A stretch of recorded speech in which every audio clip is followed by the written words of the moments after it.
melakukan mekanisme daur hidup dalam suatu ekosistem tidak secara alami, pasti dialami Pak, ya.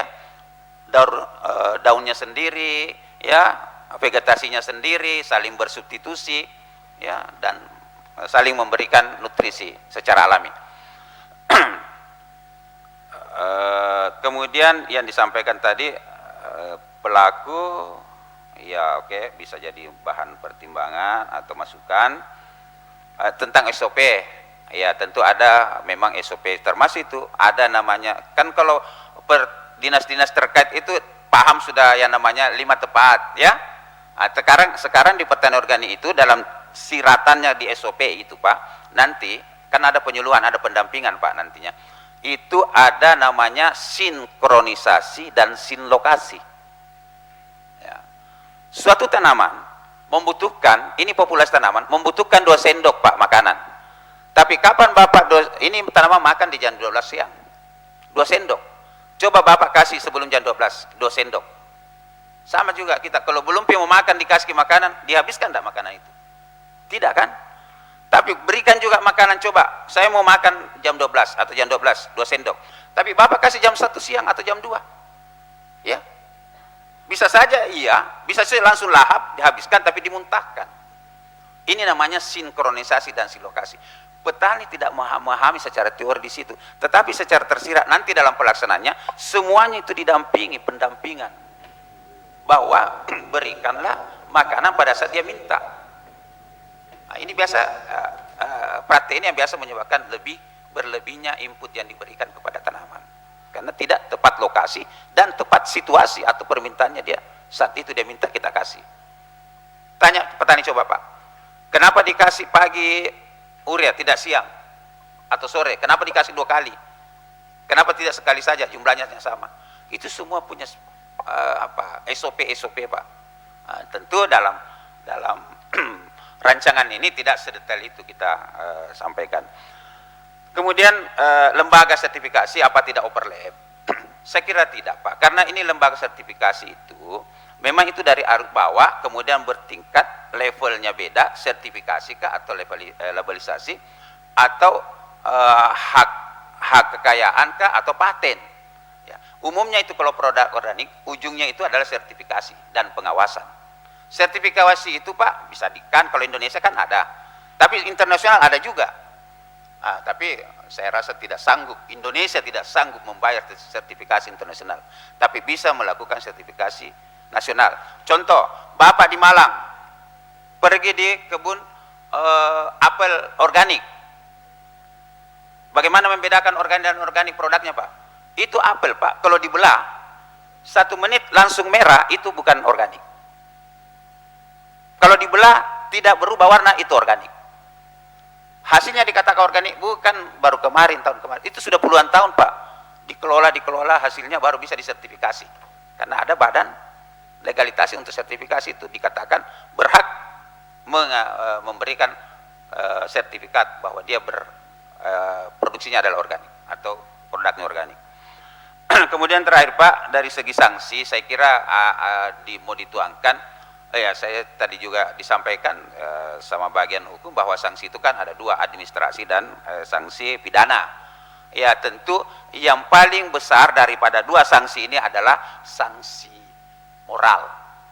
Karena kita sudah mengatakan anak cucu kita nanti itu tidak akan bisa hidup kalau tidak mulai dari sekarang. Dan itu sudah ada data Pak. Adanya leveling up termasuk salah satu data. Dan penurunan degradasi lahan. Itu menjadi suatu tantangan. Dan selain itu memang orang yang konsen di pertanian organik itu adalah masyarakat yang memang punya hati untuk memikirkan kemaslahatan. Itu kemaslahatan, bukan saat sekarang kebutuhan pangan. Ini yang menjadi yang pembeda dengan revolusi hijau Pak. Untuk sementara itu Pak Kadis, terima kasih banyak, tercatat semua, terekam. Insya Allah apa-apa yang kita bisa ramu akan diramu. Makasih. Terima kasih Pak Dokter atas penjelasan, atas pertanyaan dan harapan dan pandangan yang disampaikan oleh Pak Kadis TPH PK tadi, yang alhamdulillah jadi saya kira apa yang menjadi pertanyaan harapan tercatat pada resume rapat, kemudian terekam, sehingga nanti akan menjadi bahan pertimbangan di dalam melengkapi muatan Ranperda ini. Perlu kami sampaikan bahwa ini masih panjang perjalanan Ranperda ini, karena nanti ini setelah uji publik, kemudian ada konsultasi hukum, tentu kami akan menyerahkan kepada pemerintah daerah, ke Bapak Bupati. Tentu Bapak Bupati tentu nanti akan melakukan kajian bersama tim pengharmonisasian. Setelah itu dikembalikan kepada DPRD. Setelah itu akan dibentuk pansus, panitia khusus untuk membahas ini lebih detail, dan tentu melibatkan lagi tim stakeholder yang ada. Kemudian selanjutnya tentu nanti pada ujung-ujungnya akan melahirkan keputusan bersama antara DPRD dan pemerintah daerah. Jadi masih panjang ini. Jadi ini merupakan diskusi awal kita, dan insya Allah tadi kesimpulan yang kami dapat petik bahwa ini lahir dari sebuah nawaitu yang baik. Niat kita untuk masa depan rakyat dan masa depan tentu Kabupaten Sope akan datang. Itu intinya. Mungkin dari Ketua KTNA ada yang ingin disampaikan, kami persilakan. Oh ya, silakan dulu ya. Ya. Ya, disebutkan dari mana dan siapa? Ya. Silakan.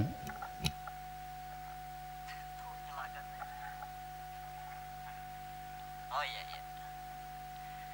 Terima kasih banyak. Assalamualaikum warahmatullahi wabarakatuh. Pertama-tama saya memperkenalkan diri, saya petani. Dalam hal ini Ketua Kelompok Tani di Kecamatan kita. Nama saya Rahmatullah. Yang saya ingin tanggapi dan pertanyakan adalah mengenai rancangan peraturan daerah ini bab 10. Saya lihat di sini pembinaan dan pengawasan. Kalau kita melihat pembinaan dan pengawasan sangat lemah, Pak. Karena hanya dilaksanakan oleh penyuluh pertanian. Sementara penyuluh pertanian selama ini bahkan mungkin sudah 3 atau 4 tahun mensosialisasikan yang namanya pupuk organik. Tapi sepertinya petani masih kurang menanggapi. Jadi barangkali kalau sama seperti Orde Baru dulu, saya masih ingat dulu Orde Baru pada saat pertama diperkenalkan yang namanya pupuk kimia, itu dilibatkan kepala desa sampai hansipnya, Pak. Jadi ada semacam intervensi, bahasa halusnya barangkali perintah, kewajiban lah untuk melaksanakan program ini. Karena kalau tidak demikian, saya pikir Pak sama seperti yang lalu 3-4 tahun yang lalu. Pertanian dan penyuluh pertanian itu sudah menganjurkan pupuk organik, pestisida organik. Bahkan saya sendiri sebagai Ketua Kelompok Tani, saya kadang bercerita ke sesama petani bahwa kenapa orang tua dulu kita itu panjang umurnya, karena tidak memakai pestisida kimiawi. Dan kenapa di daerah baru itu subur tanahnya, karena kandungan organiknya masih tinggi. Tapi namun demikian, sepertinya para petani juga belum antusias untuk melaksanakan program ini. Jadi barangkali harus ada intervensi kalau tidak bertentangan dengan hukum, semacam dulu pada zaman Orde Baru, pakai hansip, pakai kepala desa untuk apa istilahnya dulu itu ya, Bimas, Inmas. Terus kalau soal insentifnya saya pikir sudah bagus, dan itu memang harus, karena untuk memulai sesuatu itu kita memang harus berkorban agar bisa hasilnya maksimal. yang selanjutnya terkait dengan hasil, membandingkan hasil organik dengan non organik. Kalau soal kesuburan Pak, saya pikir pupuk organik itu akan lebih bagus. Karena dalam pupuk organik itu bukan hanya 2-3 unsur hara yang ada di situ, bahkan mungkin sampai lebih 20, termasuk sin, zat besi, dan lain-lain. Cuma kalau soal pestisida organik barangkali kalah memang dengan pestisida kimia. Begitu. Terus untuk hasil untuk sementara memang barangkali kita karena butuh proses untuk mengembalikan struktur tanah, mengembalikan bakteri-bakteri pengurai di dalam tanah. Untuk sementara demikian Pak. Terima kasih. Wassalamualaikum warahmatullahi wabarakatuh. Terima kasih Bapak Rahmatullah. Jadi terkait dengan pandangan yang disampaikan khususnya terkait dengan pengawasan dan pembinaan dan pengawasan. Jadi harapannya adalah agar bukan cuma dibebankan kepada penyuluh pertanian, akan tetapi ada bentuk intervensi. Kalau di dalam ranperda yang sudah kita susun ini, pada dasarnya bukan hanya kepada penyuluh tapi juga pengamat dan juga kepada instansi dan instansi terkait. Nah, instansi terkait itu tentu sudah tadi disampaikan bahwa sudah tersirat di dalamnya apa yang menjadi harapan dari Bapak Rahmatullah. Kemudian yang kedua terkait dengan penjelasan organik dan organik, insya Allah nanti akan dijelaskan. Dan selanjutnya kami persilahkan kepada Ketua KTNA untuk menambahkan harapan dan pandangannya pada kesempatan ini. Disilahkan. Terima kasih banyak atas kesempatan yang diberikan kepada saya. Bismillahirrahmanirrahim. Assalamualaikum warahmatullahi wabarakatuh. Yang terhormat Bapak Pimpinan, yang saya hormati Bapak Pemateri, dan seluruh hadirin yang kesemuanya saya hormati. Mohon maaf kalau saya tidak sempat sebut satu persatu ini, berhubung waktu juga. Jadi saya mencermati dan menanggapi terkait dengan ramperda ini. Saya khawatir ramperda ini seperti ramperda yang lalu. Jangan sampai membuat peraturan itu tapi ternyata tidak ada juga dampak yang tidak ada hasil yang dapat dirasakan oleh masyarakat. Sudah banyak perda-perda yang lahir, Pak. Jangan sampai perda ini hanya dijadikan ajang keproyekan saja. Mohon maaf ini jangan sampai hal ini terjadi. Ada perda lagi dibuat, padahal sudah banyak perda, tapi perda itu tidak pernah pengawasannya, pelaksanaannya secara tepat tidak ada. Jangan sampai kita melahirkan lagi perda seperti perda banci, peraturan yang tidak pernah dipatuhi, padahal kita sepakat membuat aturan. Dan terkait perda organik ini, saya sepakat dengan Pak Pemateri bahwa memang menggunakan pupuk organik itu tidak akan mungkin meningkatkan produksi dibanding dengan menggunakan pupuk anorganik. Sekarang, kecenderungan masyarakat petani kita di Kabupaten Sopeng ini menggunakan pupuk anorganik karena untuk mengejar peningkatan produksi demi terwujudnya peningkatan kesejahteraan petani untuk menghidupi keluarganya. Nah, pada saat kita mau menggunakan pupuk organik, di sini juga tidak ada secara jelas misalkan hasil produksi organik kita, bagaimana hasil penjualannya, jaminan pasarnya. Jangan sampai mau dibeli hasil produksi organik kita dibeli dengan sama dengan produk anorganik, itu tidak ada nilai tambah bagi petani, bahkan lebih merugi petani. Jadi saya lebih banyak menyoroti ini tentang bagaimana memikirkan kesejahteraan petani. Sekarang Pak, petani sudah sangat sengsara, apalagi di tengah-tengah pandemi sekarang ini. Walaupun kita selalu memproduksi hasil pertanian kita, tapi kita sendiri yang menderita sekarang. Saya ini selaku petani. Dan banyak beberapa pasal juga memang perlu beberapa bab ini, termasuk di bab 11. Artinya banyak yang perlu ditambahkan pasal. Termasuk di sini ada saya lihat di pembinaan dan pengawasan, dia menyinggung juga produsen pupuk organik, tapi tidak ada di pasal terlebih dahulu menjelaskan itu tentang produsen, termasuk POPT dengan tentang pembinaannya ini. Ini tidak jelas. Jadi saya rasa rancangan ini memang masih sangat perlu untuk disempurnakan, untuk lebih disempurnakan. Dan jangan juga kalau memberikan rancangan seperti ini, hari ini kita mau bahas, baru hari ini juga kita dikasih, kita belum pernah baca kok, bagaimana kita mau bahas? Ya mana sode rengi tapi lo toni ikoreksi dia ini iri kayak movin reti di bubuk ke saliwangnya.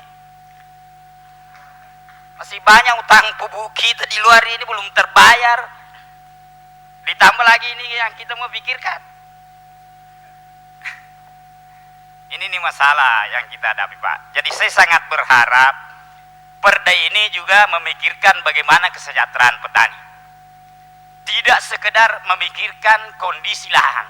Saya sepakat bahwa lahan pertanian kita sudah sangat kritis, sudah kandungan C organiknya sudah di bawah 2%. Tetapi bagaimana merubah mindset berpikir petani kita?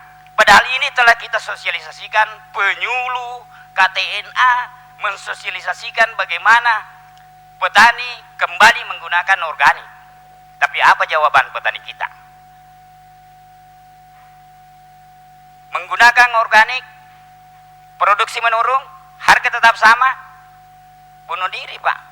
Hutan sudah banyak, hutan sudah bertumpuk. Jadi ini yang perlu kita pikirkan. Pikirkan jaminan pasarnya juga, dan termasuk produsen pupuk organik lokal. Sekarang Pak, jangan sampai nanti ini menjadi lahan bagi produsen organik yang masuk katalog. Padahal banyak produsen organik lokal kita, saya termasuk produsen organik lokal. Cuman terkendala kami dari sertifikasi, karena mahalnya biaya sertifikasi itu. Untuk pengujian ke BPTB melalui lab, oke, alhamdulillah sudah. Tetapi melalui mendapatkan sertifikat ISO, sertifikat organik itu sangat mahal Pak. Membutuhkan dana sampai 200 juta.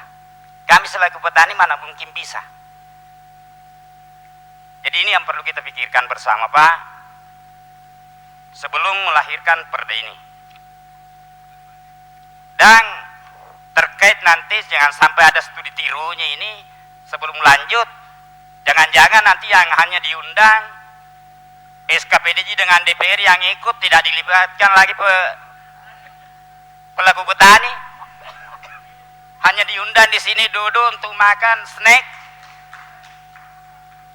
Ya, tapi ya ini harus lakukan bagi-bagi kue. Nah, itu barangkali untuk sebentar dari saya, lebih dan kurangnya mohon dimaafkan. Bila taufiq wal hidayah. Assalamualaikum warahmatullahi wabarakatuh. Iya, terima kasih dari Ketua KTNA. Jadi berbagai harapan dan masukan nanti insya Allah akan dijelaskan oleh Bapak Dokter selaku narasumber penyusun daripada rancangan ini.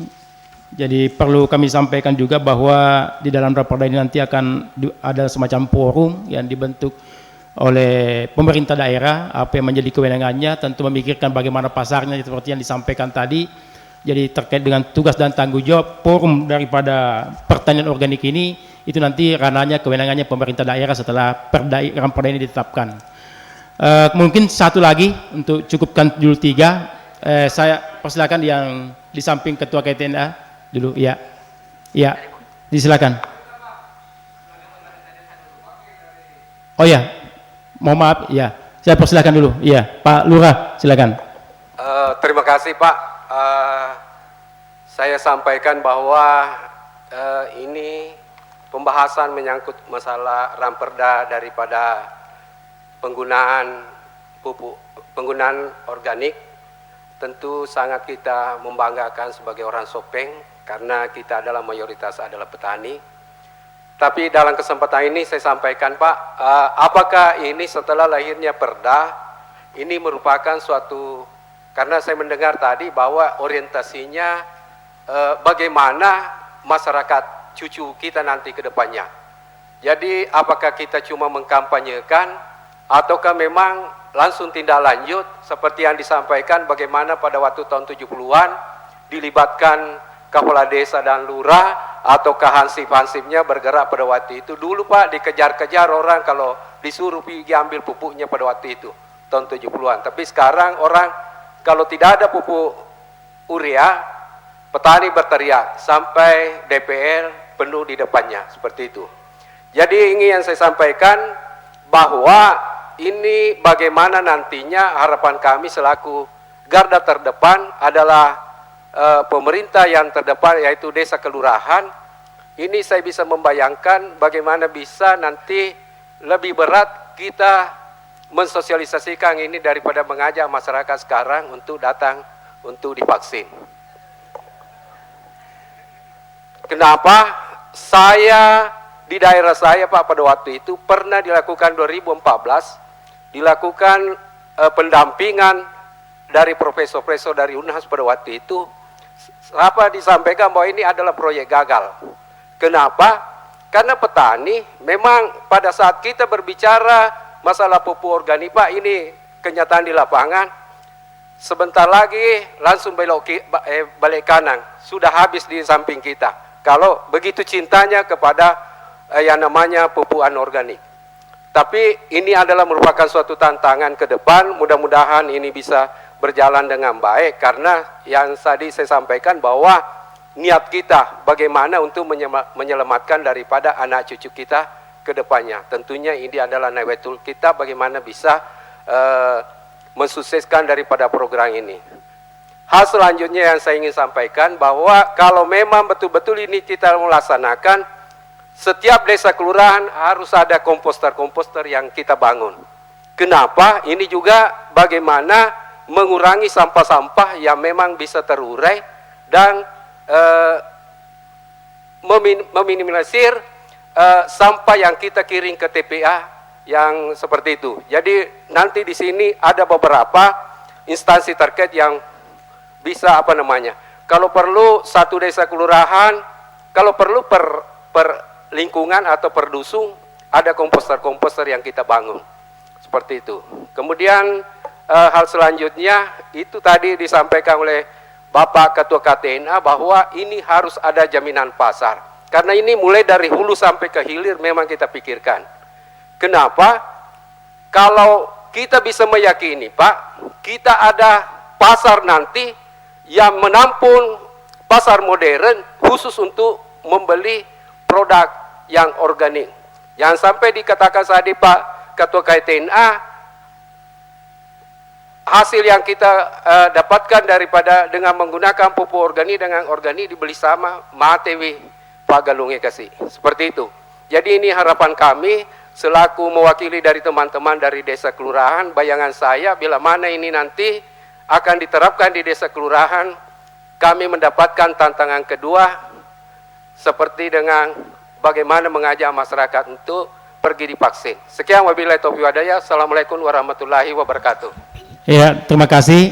Jadi Bapak dan Ibu hadirin sekalian yang kami hormati, saya kira untuk sementara cukup 3 supaya lebih detail penjelasannya.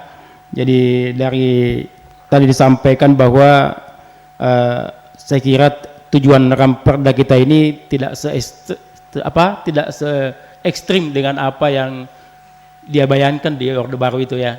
Ya bagaimanapun juga saya kira nawetu kita ini ya bagaimana memperbaiki tadi itu, memperbaiki unsur hara tanah yang ada di dalamnya sehingga pada 5 atau 10 tahun yang akan datang tentu ujung-ujungnya produksi juga kita akan meningkat, pelan tapi pasti insya Allah.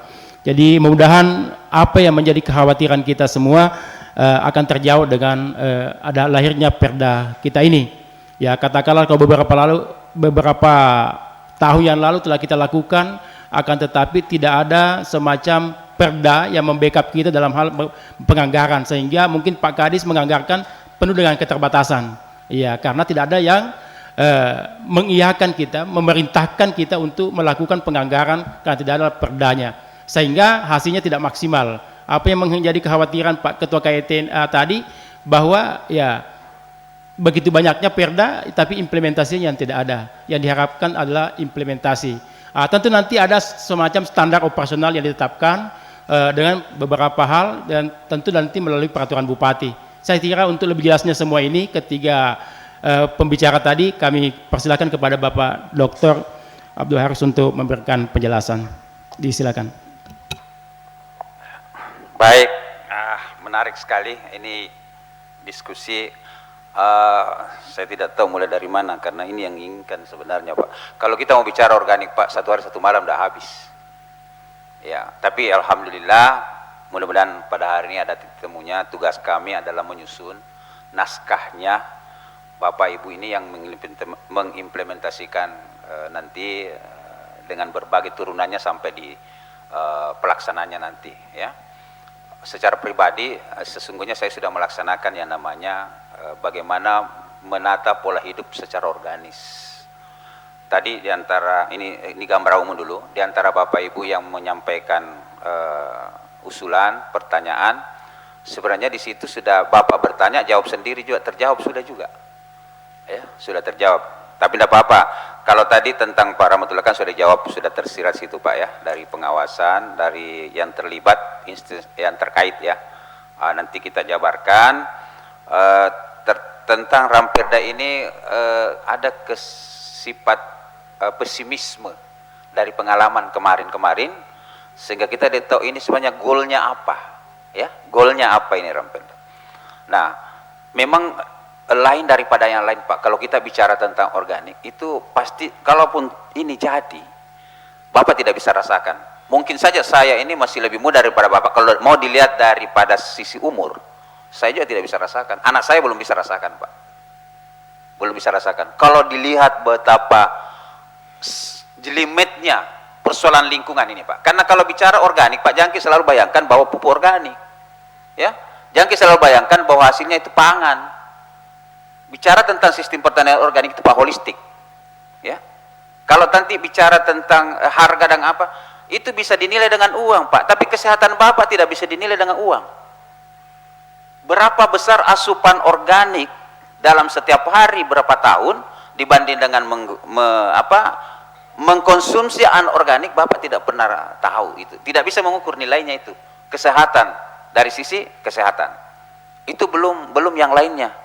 Dari sejanjang pasar itu Pak, sekarang itu memang masih banyak masyarakat yang belum paham bahwa di mana-mana itu, kalau di luar negeri sih ke pasar itu mencari produk organik ya. Pribadi ya, kalau kita konsen di bidang pertanian organik Pak, tidak pernah itu kita ke pasar juga mencari yang anorganik, produk anorganik. Beli sayur tidak pernah saya cari itu. Istri pertama saya itu kalau ke pasar, saya tidak suruh cari sayur yang mulus. Ini biasa dia sampaikan, jangan yang mulus ya, kecuali pada saat saya cari kau mulus-mulus. Tapi pada saat kau di pasar jangan cari sayur yang mulus. Kalau mulus mungkin kemarin mau panen, hari ini disemprot, besok mau panen, hari ini disemprot pestisida, apa herbisida. Apalagi pada saat dia, selama dia budidayakan, belum input yang lainnya, semua full dengan kimiawi. Carilah yang berulat, yang ada ulatnya, tapi jangan sampai ulat yang dimakan kalau sampai di rumah. Kalau ulat saja bisa hidup di suatu produk, itu bisa dipastikan residu kimiawi itu atau dari sisi yang bisa sifatnya racun itu sudah tereliminasi. Itu. Jadi itu hanya pemahaman persepsi saja Pak. Tentang pesimisme kita tentang ajang proyek atau apa, memang karena kalau kita belum menjiwai namanya produk organik atau sistem pertanian organik yang kita melakukan, memang dilematis di lain pihak kita mau makan besok, ya. Di lain pihak organik itu belum tentu yang besok kita butuhkan cukup. Nah, itu. Makanya di dalam penggiat organik itu Pak, masyarakat organik seperti apa? Ini sebenarnya Bapak ini sudah memulai membuat pupuk, ya, sedikit demi sedikit sudah beralih ke organik. Itu penggiat organik itu Pak, itu memang kalau 2 hektar lahannya, 1 hektar itu zero organik, zero anorganik, yang satunya dia mixkan. Jadi ada untuk memenuhi kebutuhan rumah tangganya, ada untuk meresiliensi lahannya, karena pasti dirasakan suatu saat beberapa tahun ke depan atau di kemudian hari, pasti ini kalau sudah lahan sehat tidak tergantung lagi Bapak dengan anorganik. Karena itu saya bilang tadi, tanaman itu tidak berteriak saya mau urea. Artinya begini, yang paling susah memang sebenarnya itu merubah mindsetnya kita punya. Jangan petani, kita saja, ya. Mahasiswa kalau saya mengajar A, pertanian organiknya, karena ada mata kuliahnya. Kalau kembali ke lahan, kembali ke kampungnya, belum tentu dia suruh bapaknya saja, yang langsung orang tuanya, Pak Jangki bertanian organik. Pasti kau pulang ke Makassar, kau itu pintar saja menyuruh bapak begini, kau tidak tahu. Karena kenapa? Petani itu tidak mau turun di sawah kalau dia tidak lihat pupuk urea di kolong rumahnya. Dan tidak mau turun ke sawah, itu sudah mindset itu bahwa kalau saya ke sawah tidak ada anorganik urea di bawah rumah saya, gagal. Itu langsung katakan gagal. Ini yang susah, sehingga yang itu tadi saya cerita dari awal, bisa-bisa kalau kita mau menyuluh, tidak memberikan pemahaman dulu, mengadvokasi atau bagaimana caranya mengclosing sehingga dia itu seide dengan kita, ya, seperti tadi belok kanan satu menyampaikan langsung selesai itu hilang semua. Ya memang begitu Pak, pasti begitu yang adanya, karena petani sekarang mau lihat apa adanya. Tetapi kembali lagi, petani juga berteriak saya tetap miskin. Ya memang karena Bapak selalu utang. Yang membuat utang siapa? Ya organik, anorganik, urea ini tambah terus tahun depan karena leveling up. Itu tanah Pak, kalau tidak diperbaiki tidak ada organik di dalam pelaksanaannya usaha tani kita, semakin hari itu semakin turun. Semakin hari juga atau semakin setiap musim tanam naik juga penggunaan input. Jadi tetap kita produksinya tidak bisa bertambah mengikuti pertambahan penggunaan input, sehingga tetap kita berutang. Oleh karena itu utang itu tidak bisa lepas dari Bapak, tapi yang merasakan anak cucu. Pasti tetap berutang. Kalau mau ditunggu, kalau saya organik berhenti saya berutang, pasti tidak menggunakan anorganik. Tidak juga, karena Bapak mau makan. Sangat jelimet Pak. Ini harapan kita kalau ada payungnya, kita itu sudah menganggap cool, sudah aman dalam pelaksanaan, karena ada yang tempat kita mengadu, ada tempat kita menyampaikan unek-unek, ya, ada payungnya, jaminan pasarnya di mana ini Pak. Nah kalau Bapak bertani organik tidak sampai di pasar, habis di Bapak sendiri yang makan, karena sudah cintanya dengan organik, ya. Mungkin anaknya yang dikasih, cucunya jangan jual, ini organik. Dari sisi harga memang lebih mahal itu Pak. Kalau orang paham tentang produk organik itu lebih mahal harganya. Tapi kan kita tidak tahu yang mana bohong, ya, yang mana beneran. Kalau bilang katakan saya sudah berupaya melaksanakan ya cara-cara organis walaupun produknya belum tentu organik. Nah, karena kenapa? Itu tadi banyak persoalan yang di lapangan. Dari labelisasi penggunaannya, dari harga tidak ada payungnya. Kalau ada payung di Sopeng, kita mau makan sayur ini di Sopeng itu organis, semua orang berbondong-bondong Pak, ya. Sama di Malang, Pujon, dulu khawatirannya begitu juga, diskusi panjang menolak, ya, di demo apa kebijakan-kebijakan itu. Tapi sekarang kalau orang mau makan sayur organik itu ke Pujon, mau makan Malang organik di atasnya Sengkaling, di sana itu masih mau orang beli, tidak ada mie buahnya, masih mau orang petik, tidak ada mie lagi. Nah, begitu diharganya namanya produk organik. Jadi kepesimisan kita memang kalau dari sekarang kita tidak tahu saya sebenarnya berada di mana, ya, saya mau melakukan, ya, siapa yang jamin. Tapi kalau kita sudah memahami filosofi organik itu secara holistik, nah itu yang kita produksi itu tidak perlu sampai ke pasar, tidak sampai ke pasar, tapi kita yang konsumsi. Jadi sekali lagi Bapak Ibu, jangan selalu kita membayangkan bahwa melakukan sistem pertanian organik itu orientasinya ke pupuk, ya, penggunaan pupuk, ya. Saya selalu berutang, ya berutang karena semakin berutang Bapak, kapan tidak melakukan organik semakin berutang itu Pak, yakin saja. Bayangkan Pak, GMO, ya, genetik dari yang kita bikin ini, dari organisme yang dirakit itu introduksi Pak. Negara luar yang bikin, kita tergantung itu. Hanya saja kalau itu kita selalu tergantung, maka semakin miskin kita. Makanya di dalam sistem pertanian organik ada istilah in situ nanti Pak, dalam pendampingan dan pembimbingan. Itu namanya in situ, mendaya manfaatkan sumber daya yang ada di sekitar kita.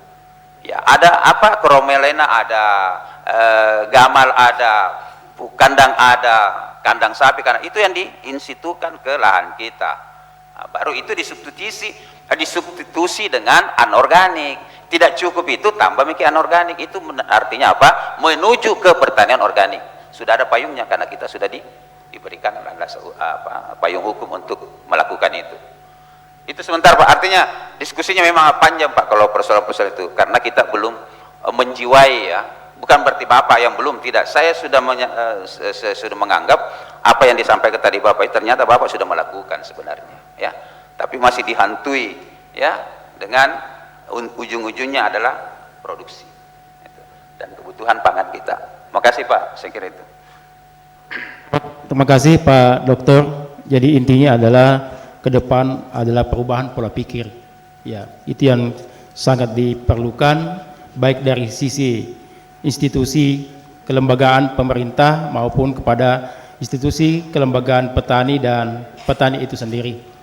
Ya, saya kira itu mungkin. Saya tambahkan Pak Lurah tadi Pak, itu memang harus ada nanti itu di setiap domain. Ya, tingkat desa RT RW itu harus ada komposer itu Pak. Komposer itu bukan hanya menghasilkan input, tetapi semua proses. Ya, itu memang arahnya ke sana nanti Pak. Ya. Ya, jadi nanti satu di sini, satu ya ini dulu ya, silakan Bapak. Ya. Bismillahirrahmanirrahim. Assalamualaikum warahmatullahi wabarakatuh. Saya hormati, saya banggakan Bapak Ketua Bapak Ramperda, Bapak narasumber, Bapak Kepala Bagian Hukum, dan teman-teman yang seperjuangan kami, utamanya para pelaku utama di bawah. Karena kami adalah petani pelaku utama terkait dengan yang kita bicarakan pada hari ini Pak. Makanya saya dipanggil terkait dengan organik. Saya sebenarnya mengapresiasi Bapak untuk membuat rancangannya ini. Namun sebenarnya kalau berbicara organik ini kita harus berbicara dari hulu ke hilir dulu. Itu susahnya untuk mendapatkan organik. Jadi kami Pak dari tahun 2016 kami start 10 are. Saya cuma mengapresiasi ini karena kami tertarik juga. Nah, jadi 2016 kami 10 are, saya selalu makan, tapi saya tidak pernah mengatakan bahwa produk kami organik.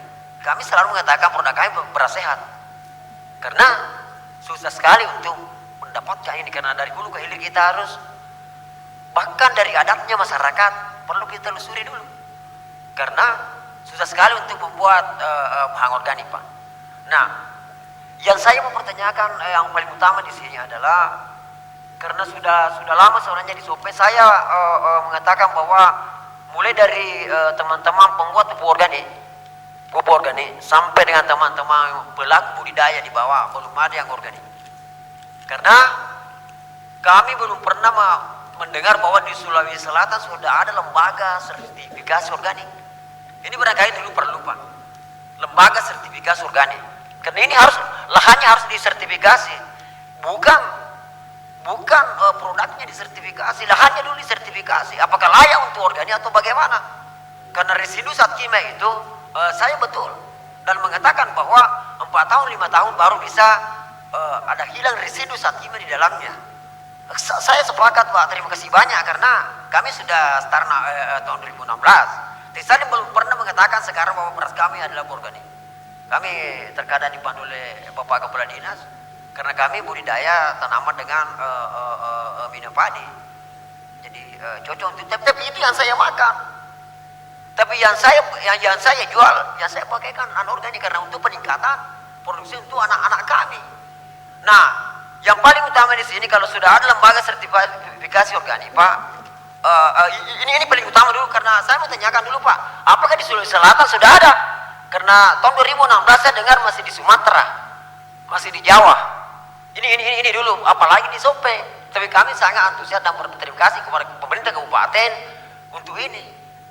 Karena ini persoalan hidup, bahkan persoalan hidup matinya suatu bangsa. Ini yang paling utama Pak, yang saya mau ini, karena kami ada pelakunya ini sebenarnya. Iya, jadi kalau berbicara ini Pak, di sekeliling kita banyak. Kalau perlu tak perlu ada produsen yang masuk. Silakan teman-teman kita kelompok tani membuat organik sendiri, karena di sekeliling kita banyak. Ini enaknya organik Pak. Cuma itu tidak segampang itu untuk membantah Pak. Yang saya khawatirkan nanti kalau sudah ada rancangan ini sudah diperdakan ini, yang saya khawatirkan jangan sampai ada pemaksaan di teman-teman petani kita di bawah, susah lagi. Sedangkan vaksin Pak, ini banyak sekali permasalahan.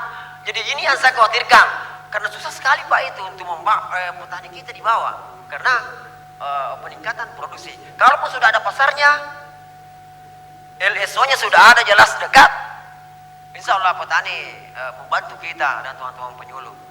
Itu yang paling utama Pak. Terima kasih banyak Pak kalau organik. Oke, terima kasih banyak kok organik pada hari ini. Terima kasih banyak Pak. Cukup barangkali, ya kami sudah tangkap maksudnya. Ya, saya persilakan dari Pak Desa atau Pak Lurah mungkin, silakan. Ya, sudah, ya. Sudah, ya. Sudah.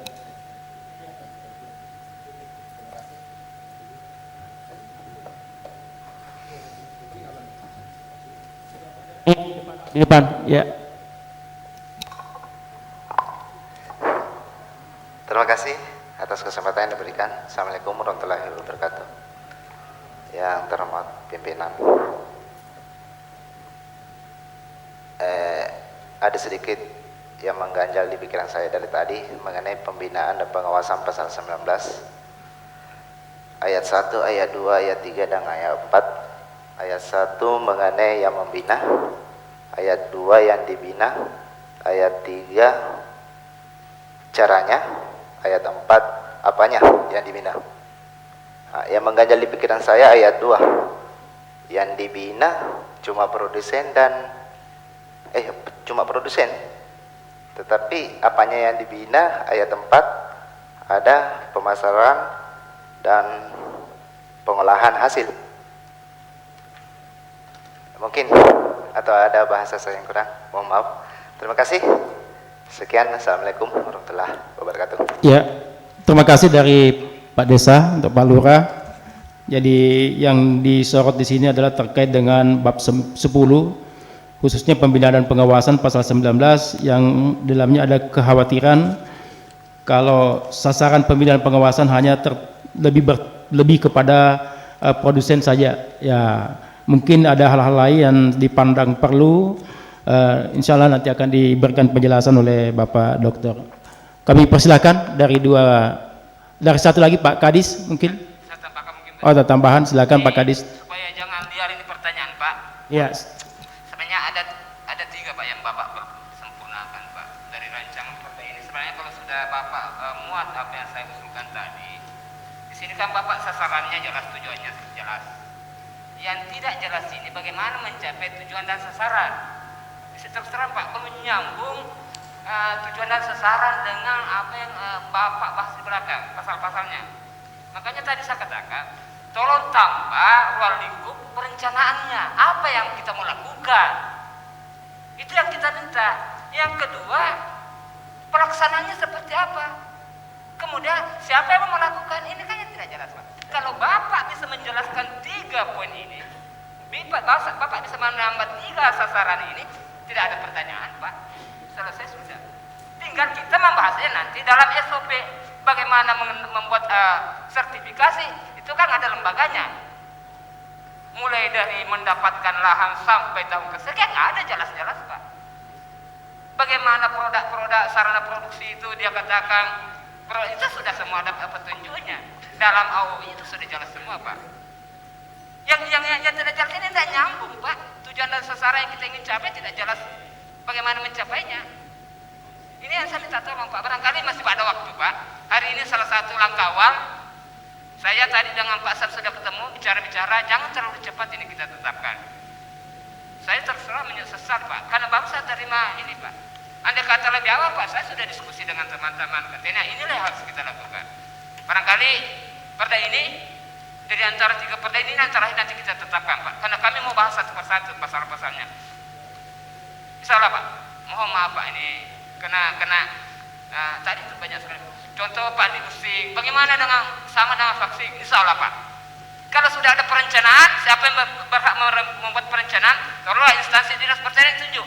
Kami akan membuat perencanaan bahwa organisasi SOP untuk daerah-daerah yang standar teknis seperti ini, punya sumber air tetap, jauh dari kontaminasi.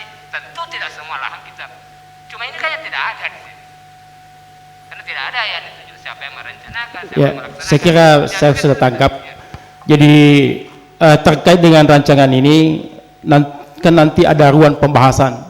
Ya, ini langkah awal kita ini untuk menerima masukan, gagasan untuk melengkapi draft kita yang akan kita serahkan kepada pemerintah daerah nantinya. Setelah itu pemerintah daerah mengembalikan dan itu akan nanti dibahas oleh pemangku kepentingan. Masih panjang perjalanannya ini sebelum ditetapkan. Jadi ini belum. Ya, ini belum penyerahan. Jadi nanti kan ada penyerahannya. Ya, diserahkan kepada pemerintah daerah, dikaji, kemudian dikembalikan dan dibahas oleh pansus. Pansus nanti itu melibatkan beberapa anggota DPRD. Ya, kalau aturannya itu harus 9 orang minimal ya dalam satu pansus. Itu nanti yang membahas, yang melakukan studi nanti seperti apa, seperti itu nantinya pembahasannya. Dan memang apa yang disampaikan oleh Pak Kadis tadi bahwa mungkin dipandang perlu menambah di dalam ruang lingkupnya. Saya kira Pak Dokter tadi sudah menyampaikan bahwa itu akan nanti kita pertimbangkan, dengarkan masukannya, karena jangan sampai dari sisi perencanaan mapan, tapi dari sisi pelaksanaannya yang kurang mapan sehingga tidak menghasilkan apa-apa. Sehingga apa yang disampaikan oleh Pak Kadis tadi bahwa supaya ada kolerasi dari perencanaan, kemudian pelaksanaan dan hasil yang diharapkan. Saya kira itu, dan lebih jelasnya mungkin Pak Dokter memberikan penjelasan. Oh ya, terima kasih Pak Kadis. Tadi memang dari awal kita sampaikan ini rancangan, ini naskah yang kami bikin berapa kepala. Ini yang kita inginkan sebenarnya. Ini sudah ditampung Pak, insya Allah Pak Kadis. Ya, jadi harapan kita melalui ini uji, namanya diuji. Ya, tidak dan memang tidak masuk akal ya, tanda petik Pak. Ya.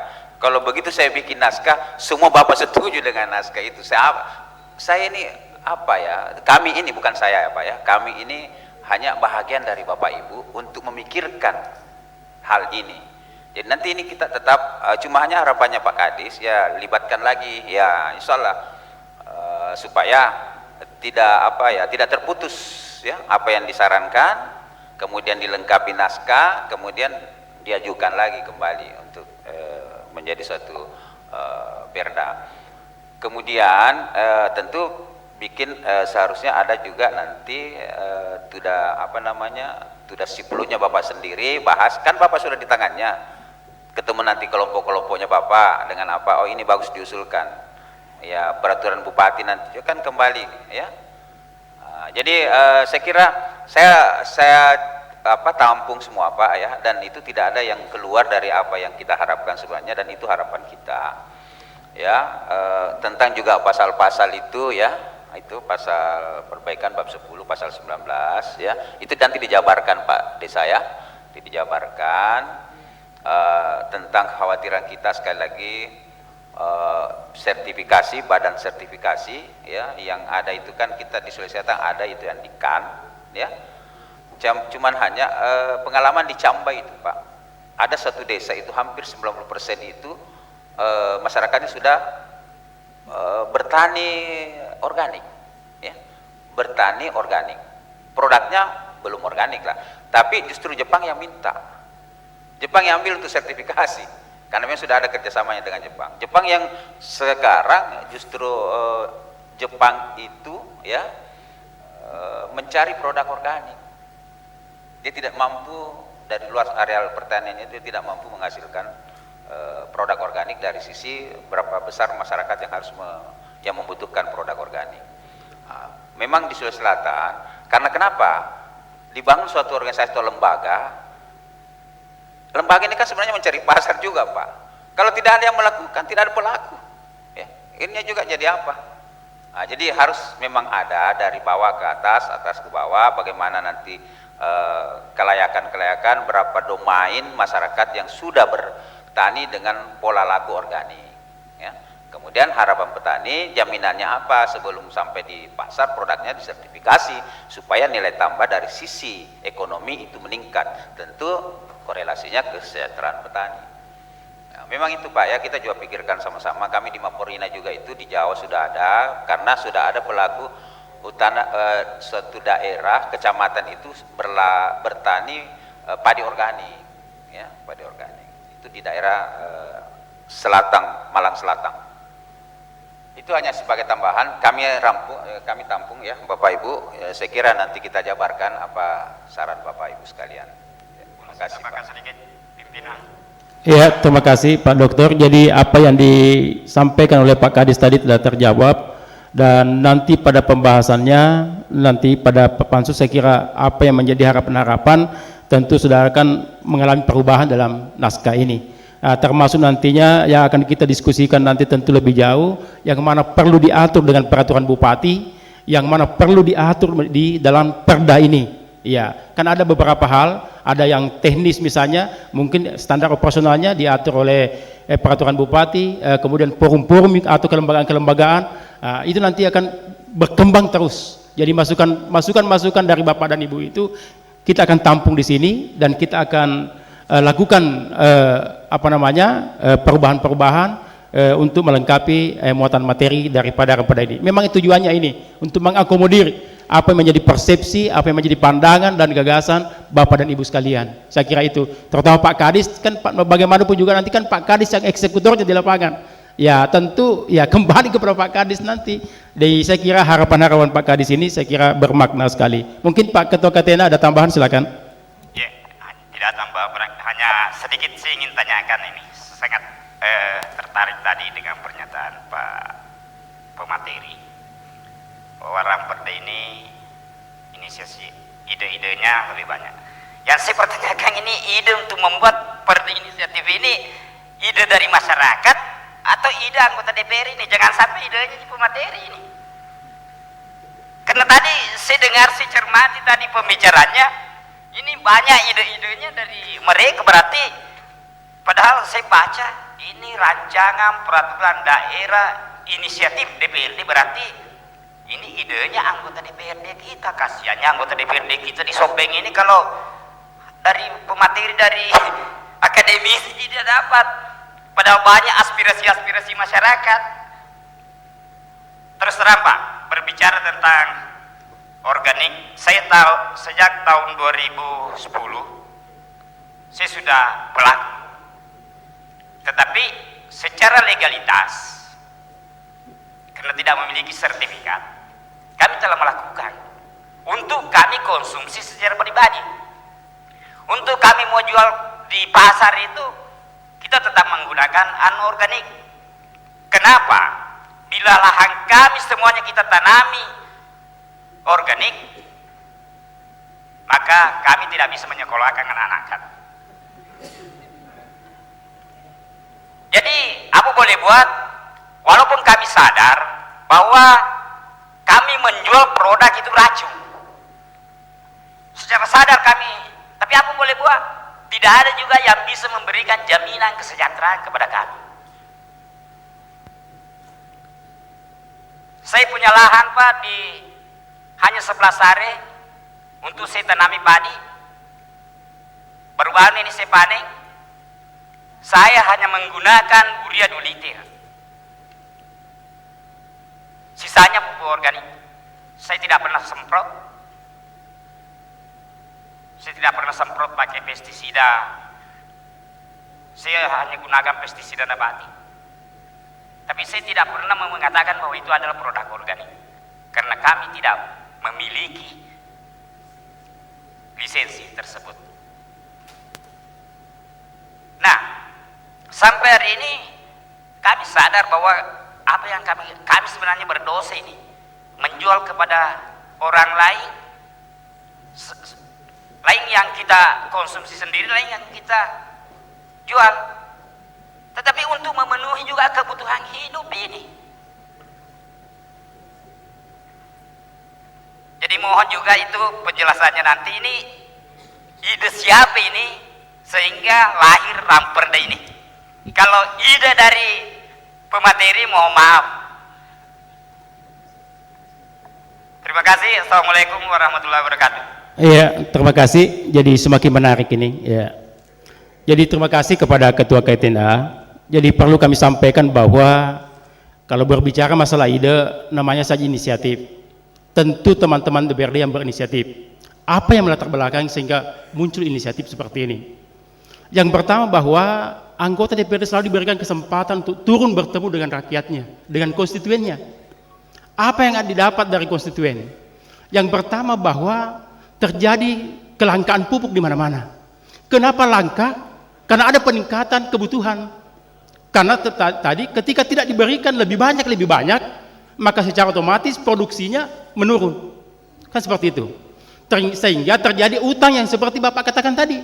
Bertumpuklah utang-utang. Kemudian yang ketiga, sudah muncul juga beberapa yang kita dapatkan di tengah-tengah masyarakat, sudah muncul beberapa pendapat. Sudah ada semacam kekhawatiran masyarakat kita bahwa sesungguhnya yang kita makan diracun. Sehingga atas kesimpulan ini, data ini yang diperoleh teman-teman mencoba mendiskusikan. Nah, mencoba mendiskusikan di internal setiap ada rapat kerja dan lain sebagainya, rapat internal dengan komisi-komisi, melahirkan sebuah ide gagasan ini, bagaimana kalau kita buat sebuah aturan, sebuah payung hukum yang dengan sendirinya bisa melahirkan sebuah keputusan yang berpihak kepada ini. Sehingga tentu kita harus pahami bahwa wakil-wakil rakyat kita yang di DPRD punya latar belakang yang berbeda, punya keahlian yang berbeda-beda, latar belakang pendidikan dan latar belakang kemampuan yang terbatas. Ada yang latar belakang pengusaha, ada yang latar belakang guru, ada yang berlatar belakang dari eksekutif. Sehingga ini kita ingin mencoba sehingga melakukan kolaborasi kepada seseorang yang ahli di bidang itu. Dihadirkanlah Pak Dokter ini untuk bersama-sama. Makanya tadi Pak Dokter selalu katakan kami, tidak pernah mengatakan saya. Kami dalam artian bahwa kami bersama-sama DPRD dan Pak Dokter ini meramu sebuah konsep yang kami lemparkan kepada Bapak-bapak dan Ibu untuk menambah pemikiran kami, menambah wawasan kami, wawasan berpikir kami, ya supaya melengkapi ini. Sehingga produk nanti kita ini, produk bersama nanti kita ini betul-betul bisa kita pertanggungjawabkan dan bisa menjadi amal jariah buat generasi yang akan datang. Tadi Pak Dokter mengatakan bahwa kemungkinan, tapi ini kemungkinan tidak pasti, kita tidak merasakan hasilnya. Tapi yakin dan percaya dari nawaitu kita yang paling dalam ini akan menjadi amal jariah dari kita semua. Dan duduk di sini. Saya kira kita sepakat dengan itu. Jadi masukan-masukannya tadi insya Allah akan kita tampung, kita lakukan pengkajian lebih dalam lagi, dan akan kita lebih diskusikan lagi beberapa ahli di bidang ini. Bukan cuma Pak Dokter, bukan kami meragukan kapasitas dan kemampuan Pak Dokter, tapi akan kita libatkan beberapa ahli di dalamnya, baik dari ahli bahasa, ahli hukum, ahli tata negara dan lain sebagainya. Semua kita libatkan dalam produk nanti ini. Perjalanannya masih panjang perda ini. Ini awal untuk menampung aspirasi bapak-bapak, karena bapak adalah pelaku di bawah. Bapak dan ibu sekalian yang menjadi pelaku di bawah, kita harus tampung aspirasinya sehingga bisa menjadi pelengkap di dalam muatan materi kita. Mungkin Pak Syam dari Bapak Perda bisa ada tambahan penjelasan, disilahkan. Baik, kasih banyak Pak Ketua Bapak Perda. Bismillahirrahmanirrahim. Assalamualaikum warahmatullahi wabarakatuh. Bapak Ibu yang kesemuanya kami hormati, pertama yang saya ingin sampaikan dari beberapa masukan, pandangan, bahkan termasuk juga kritikan dari beberapa peserta, mulai dari Pak Kadis, KTNA Kabupaten, beberapa KTNA Kecamatan, termasuk dari pemerintah desa kelurahan yang sempat hadir. Pada prinsipnya, terutama tadi dari kakanda saya, Pak Ketua KTNA, bagi kami ini itu merupakan memang energi positif bagi kami, Pak tim penyusun mungkin, karena apa yang disampaikan tadi itu seharusnya memang menjadi referensi bagi kami untuk Bapemperda, lebih-lebih lagi sebagai anggota DPRD secara umum, bahwa nanti pertama yang menjadi kritikan tadi bahwa saya kira menjadi komitmen bersama bahwa nanti setelah kita sepakati ini menjadi peraturan daerah, ini